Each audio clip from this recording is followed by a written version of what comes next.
Et ce matin, nous recevons l'adjoint au maire du Mont-d'Or en charge notamment des sports. Bonjour Lionel Pagalois. Bonjour Nicolas. Merci d'être avec nous ce matin. Alors qu'au Mont-d'Or, on le sait, le 14 juillet rime avec fête du sport. Et cette année, elle est la fête du sport et des associations. Pourquoi ce changement? Alors juste avant de vous répondre Nicolas, j'aimerais saluer l'ensemble des auditeurs qui nous écoutent sur votre antenne radio. Donc pourquoi la thématique des associations et notamment sur le sport. Alors cette fête de la ville, donc on a mis l'accent sur le sport et les associations. Pourquoi? Pour promouvoir justement les associations en général parce que il y a un besoin nécessaire justement de les mettre à l'honneur et de les valoriser. Le tissu associatif se porte bien au Mont-d'Or? Je pense qu'elle se porte bien en général sur tout le territoire notamment, même s'il y a une problématique concernant les bénévoles. Hmm. On manque toujours de bénévoles dans les structures? Oui, il y a une perdition des bénévoles, donc voilà pourquoi effectivement le but de l'objectif justement de les sensibiliser justement à promouvoir les associations de la ville. Alors le sport, c'est un moyen de faire passer des messages, de promouvoir des valeurs aussi. C'est ça qu'on va raconter aux enfants, notamment lors de cette journée, c'est fête du sport et le vivre ensemble? Le vivre ensemble autour effectivement du sport et des associations, tout simplement parce que nous avons un vivier important, notamment au Mont-d'Or, mais je pense aussi que sur le territoire. Et donc en termes de sport, oui, il y a vraiment des choses à faire pour la jeunesse. Alors Lionel Pagalois, on va détailler un petit peu le programme. Ça va commencer dès demain après-midi avec une après-midi festive du côté de Ploum, c'est bien ça? Tout à fait, donc elle sera rythmée par des animations. Donc il y aura des prestations, de la culture, de la danse. Nous aurons un mini-concert justement sur place. Nous aurons aussi des châteaux gonflables justement pour les plus jeunes. Nous aurons aussi la distribution des lampions justement pour la retraite des flambeaux justement sur le ponton et qui sera accueilli justement par la danse du feu avant effectivement de clôturer cette soirée par le tir du feu d'artifice. Ça, ce sera le temps fort de demain jeudi. Alors là, ça sera un des temps forts, parce que le deuxième temps fort, effectivement, ça se passera le soir même, donc au centre culturel, pardon, de la ville du Mont-d'Or, où nous aurons effectivement le concours de Mystère et de Miss Mont-d'Or, justement, en fin de soirée, quoi. Ça aussi, c'est très attendu. Et puis le lendemain, là, c'est toute la journée où on va avoir beaucoup d'animations sportives, notamment sur le plateau sportif. Tout à fait. Donc cette journée incontournable justement de 14 juillet va se dérouler comme vous l'avez indiqué tout à l'heure donc au complexe de Boulary avec le défilé traditionnel justement des associations et je pense notamment avec nos deux lauréats justement qui feront l'ouverture donc Mystère et Miss Mont-d'Or. C'est toujours un moment de fierté aussi pour les sportifs de défiler devant la tribune. De la tribune, mais aussi devant aussi le maire et son conseil municipal qui seront présents, et aussi les autorités justement de la défense qui seront présents. Je parle notamment de la gendarmerie, peut-être aussi du RIMAP et aussi des pompiers. Et ensuite, les animations se mettront en place? Tout à fait, donc ça commencera de 8h30 jusqu'à 16h. Vous aurez effectivement découvert pas mal d'activités. Donc sur les infrastructures qui vous seront proposées, vous avez la zone E-Sport qui se trouve dans la zone du sport de Henri Serrandeur, où là vous avez une multitude justement de technologies nouvelles, comme le laser game, vous avez aussi le tournoi FIFA, le FIFA de PS4, vous avez également le tournoi de suite de Nintendo, donc autant de choses justement pour que ces jeunes puissent s'épanouir justement avec ces jeux de cette nouvelle technologie. Et puis ensuite, des sports à proprement parler qu'on retrouve sur la commune au niveau des différents. Il y aura des choses, par exemple sur le dojo, il y aura des choses directement sur le stade. Ah, mais bien sûr, sur le dojo, vous aurez l'initiation justement du karaté, du judo, du taekwondo. Comme tous les ans, vous avez aussi sur le stade, vous avez aussi les jeux de famille. Les jeux de famille qui remportent un vrai succès tous les ans. Donc, ils auront à cœur, tous les familles, ils auront à cœur du petit jusqu'au plus grand justement de s'affronter sur pas mal d'ateliers.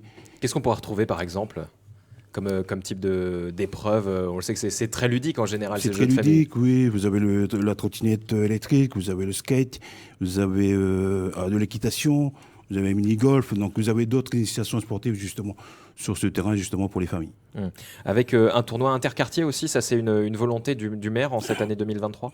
Tout à fait. Donc ça, c'était la nouveauté justement pour cette année 2023, puisque le souhait du maire a été exaucé. Donc, ce projet a été mis en place depuis le mois de mars, donc proposé effectivement sur 6 quartiers, sur l'animation de proximité sportive. Donc 6 quartiers concernent bien évidemment la Conception, nous avons Boulary, nous avons Saint-Louis, nous avons La Coulée, et nous avons le Valandor et Ploum.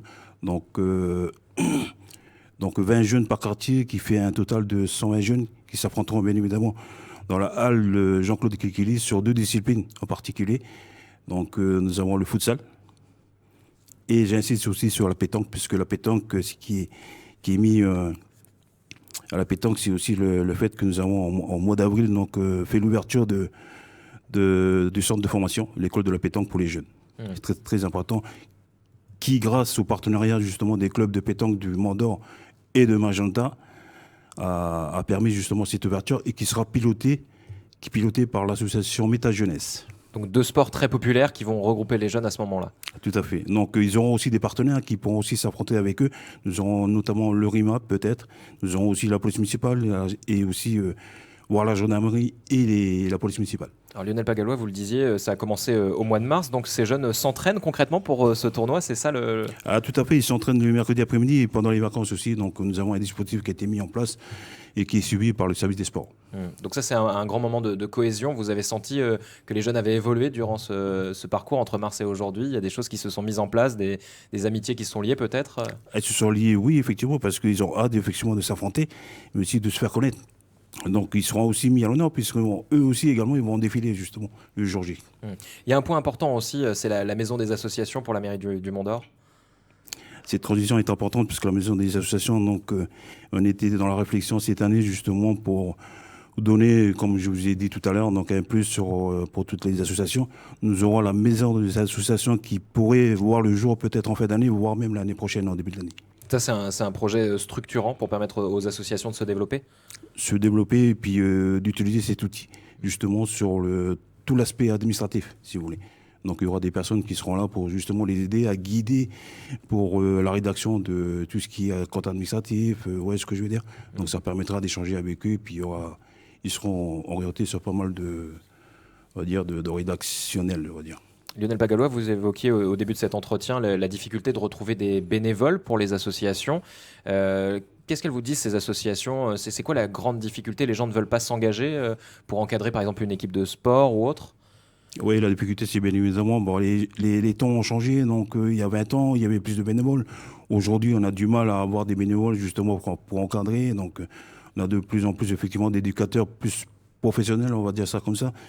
Donc, oui, donc, il ne faut pas se décourager. Il faut aller au contact des jeunes. Donc, c'est le but justement, de valoriser les associations et de mettre à l'honneur ces associations pour qu'on puisse aussi saluer l'ensemble de ces éducateurs et l'ensemble aussi des services et de la ville justement qui constitue un vrai travail justement pour avoir encore, si vous voulez, cette énergie pour tenter d'avoir des bénévoles, bien évidemment. Alors finalement, c'est à double volet. Il y a un côté, on va aller faire du sport, on va aller découvrir des disciplines. De l'autre aussi, on peut simplement découvrir le tissu associatif. Tout à fait, donc c'est très important. Donc, quand je disais tout à l'heure de valoriser les associations, je prends juste un exemple. Nous avons le rugby club du Mont d'Or qui est partenaire avec le rugby club de Toulouse. Le partenariat est très, très, très enrichissant déjà. Quand on sait qu'effectivement que Toulouse aujourd'hui il est champion de France avec le bouclier, très, très important. Donc ça fait 2 ans qu'on est partenaire avec eux. Ça fait 2 ans qu'un technicien vient tous les ans justement pour repérer nos jeunes. Et à chaque fois, il part avec un jeune ou 2. Il y a toujours des grands champions aussi au Mont d'Or. C'est une ville très sportive. Ah, très très sportive. Nous avons sur toutes les disciplines. Je ne parle pas que du rugby, mais je parle aussi du foot. Je parle également du handball, donc du VAR aussi également. Donc sur toutes les disciplines, oui. Il y a un nombre de jeunes, un gros vivier sportif qu'il faut vraiment aller chercher, puis les encourager, à les motiver justement à continuer. L'objectif étant, effectivement, vous savez qu'à la fin de l'année, nous avons les Jeux du Pacifique. Nous avons cette année aussi. Alors, je parlais du rugby, nous avons samedi, nous avons la finale U20 qui va se dérouler en métropole. Nous avons également la Coupe du Monde féminine qui se déroulera en Australie à la fin du mois. Donc, et le tournoi, bien évidemment, de la Coupe du Monde qui va se dérouler en métropole de rugby. Très important. Et j'ai entendu, effectivement, lors de votre interview, que effectivement, l'équipe de France viendra. Le trophée Wabeli sera présent, oui. Et donc, on attend beaucoup de monde pour cette journée du vendredi du côté du stade Victorin-Boeva. Oui, habituellement, on arrive toujours à avoir aussi 6 000 personnes. Donc, je pense qu'on aura 6 000 à 8 000 personnes, puisque c'est un jour férié. Donc, un vendredi, je pense que j'en appelle effectivement à la population calédonienne de venir à cette journée. Parce que c'est la fête de la ville, c'est la fête du sport et des associations, mais tout le monde peut venir, tout le monde est invité à venir participer à cette journée. Ah mais bien sûr, vivre au Mont-d'Or, c'est vivre sa passion. Donc pour le bien-être à travers justement le sport, la culture et puis l'environnement. Oui, j'invite tout le monde effectivement à venir s'essayer et puis s'affronter effectivement aux ateliers d'initiation qu'on propose. Et on retrouve tout le programme très détaillé sur la page Facebook, sur le site de la ville aussi, si jamais on veut se renseigner. Effectivement, vous avez sur Facebook effectivement tout le programme détaillé effectivement, hein, que ce soit pour le 13 et le 14 sur le complexe sportif de Boéva. Merci beaucoup Lionel Pagalois d'avoir été avec nous ce matin. C'est moi qui vous remercie Nicolas. Je rappelle que vous êtes adjoint au maire du Mont-d'Or en charge notamment des sports. Merci de nous avoir présenté ces 2 journées d'animation sur l'antenne de Radio Rythme Bleu.